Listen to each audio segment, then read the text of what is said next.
Good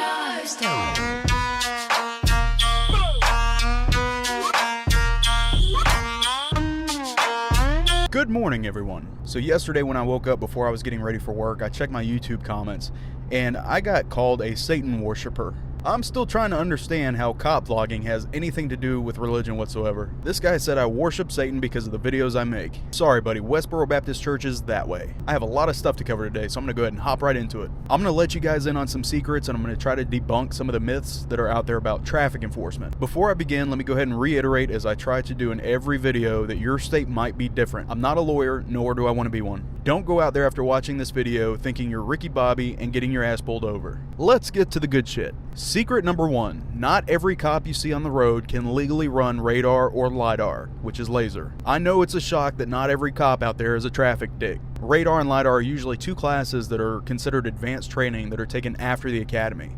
I know people that have been cops for like 3 to 5 years and they have never taken a speed detection class. Some academies are starting to include it as a part of their like basic mandate course, but it's usually radar, it's not usually laser. A lot of cops want nothing to do with speed detection, they never bother going to the class, and they don't run radar. Secret number 2, a cop doesn't need radar or laser to stop you for speeding. Some states have a law called too fast for conditions, and that means a cop can stop you if there's like inclement weather or it's high traffic and it's obvious that you are hauling ass. This can also apply to school zones and construction zones. If it's 3 o'clock in the afternoon and your ass comes hauling ass at 60 miles an hour like Mario Andretti through a school zone, you're gonna get stopped. This isn't Grand Theft Auto there, dick. An officer can also stop you for speeding if they pace your speed from behind you. But I have yet to meet one person that didn't know there was a cop behind them. Every one of you watching knows exactly when a cop is behind you. What's funny is that I've been doing this for so long, I can tell exactly the moment when somebody sees me behind them. As soon as I start getting close to them, they start veering off to the right and they hit the line because they're too busy looking in their rearview mirror. I laugh every time. Secret number 3. I can beat your $300 radar detector, so save your money and go buy yourself a hat or something. I'm not saying that every officer knows this trick, but I guess the ones that are watching this will learn. Most patrol cars have 2 antennas in them, and antennas are basically set up in the windshield or in the back window, and they're used to measure people's speed. Basically the way it works is whenever you turn the antenna on, it sends out a frequency.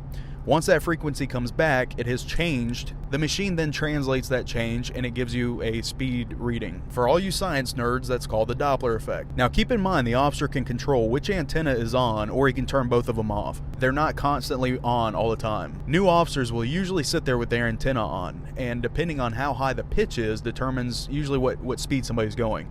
So if they have like an average range of tones that they hear, and then all of a sudden they hear a real high one, that's usually going to be your fast one. The bad part about that for us though is that people miles down the road can pick up that signal with their radar detectors, which gives them a heads up, hey dumbass, you might want to slow down. Those of us that have been doing traffic enforcement for a while, or we had prior experience or whatever, once you start doing it long enough, you can start seeing how fast cars are going before they approach you. So the way I get around this, I wait to turn on my antenna until I visually see somebody speeding, and then by then it's too late. I've already got you locked in. By the time you hit your brakes, I've already had you locked in for 2 to 3 seconds. I remember stopping this guy in a Mustang. This dude was going like 20 miles over the limit.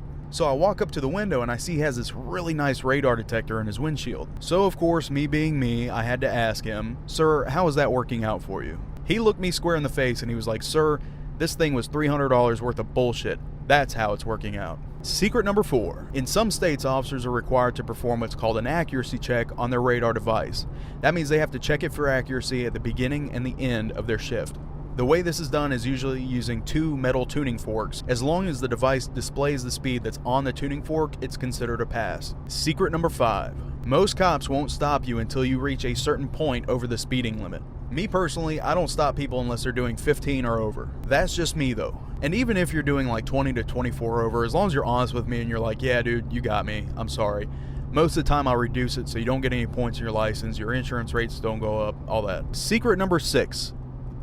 In most states, ticket quotas are considered illegal. That's right, folks. Most of the time, quotas are actually illegal. Now, with that being said, if your sole job is to write tickets and work accidents, and you work an 8-hour day and you only wrote 1 ticket, that will probably reflect on your productivity evaluation. That would be like working at a sandwich shop and only making 1 sandwich the entire day, you worthless dick. Secret number 7, and this is the last one, we do not make commission off of tickets. If I got commission off of my citations, I would be writing 300 a day. I'm just kidding, I'm not that big of a dick. We don't get commission on anything. Whether I write no tickets or I write 1,000 tickets, I get paid the same either way. Bottom line, guys, there's a lot of loopholes that we can use to stop you for speeding. My personal recommendation, of course, is going to sound like such a cop thing to say. Like, the best thing for you to do, just don't speed. Guys, thank you so much. I hope you enjoyed the video. If you did, like, comment, subscribe.